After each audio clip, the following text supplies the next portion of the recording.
গান বাজনা জাহেলিয়াত, মাদক দ্রব্য জাহেলিয়াত, মূর্তি পূজা জাহেলিয়াত, জিনা ব্যভিচার জাহেলিয়াত, নারীদের উলঙ্গ হয়ে চলা হলো জাহেলিয়াত। নবী মুহাম্মদ সাল্লাল্লাহু আলাইহি ওয়াসাল্লাম বলছেন, সহিহ বুখারীর 2য় খণ্ড 1016 পৃষ্ঠা খুলুন, একটি হাদিস, 3 শ্রেণীর মানুষের উপরে আল্লাহর পক্ষ থেকে গজব বর্ষণ করা হয়। কয় শ্রেণী?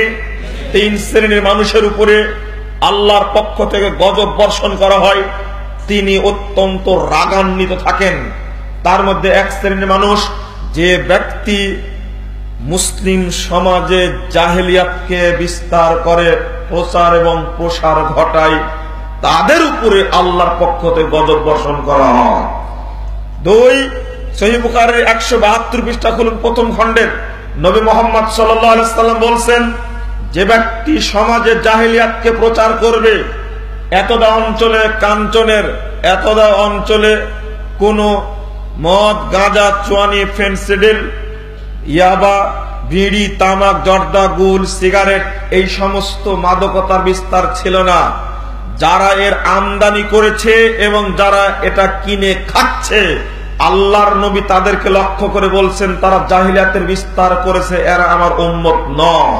যুব সমাজকে নষ্টের জন্য অন্যতম হাতিয়ার আরেকটি হলো মাদক দ্রব্য। যুবক ভাই, তোমাকে তাহলে কথাটা এখনই বলি। আল্লাহর নবী বললেন, জাহেলিয়াতের সাথে জড়িত ব্যক্তির উপরে গজব বর্ষণ হয়। 2, এই ব্যক্তি আল্লাহর নবীর উম্মত দাবি করতে পারবে না। নবীর হাদিস বিশ্বাস করেন? বিশ্বাস হয়? 3, এটা অত্যন্ত জটিল এবং কঠিন বর্ণনা। তিরমিজি 2863 নম্বর হাদিস খুলুন।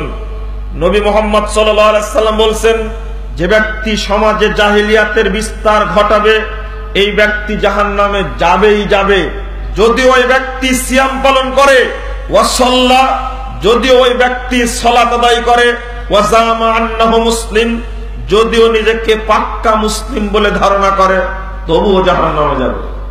এ যাবৎ আমার কাছে ফোন আসছে 14টি, ডিসলাইন ছিল, আমি কেটে দিয়েছি। আমি রাসূলের উম্মত হয়ে মরতে চাই, আমি নামাজ পড়ে জাহান্নামে যেতে চাই না।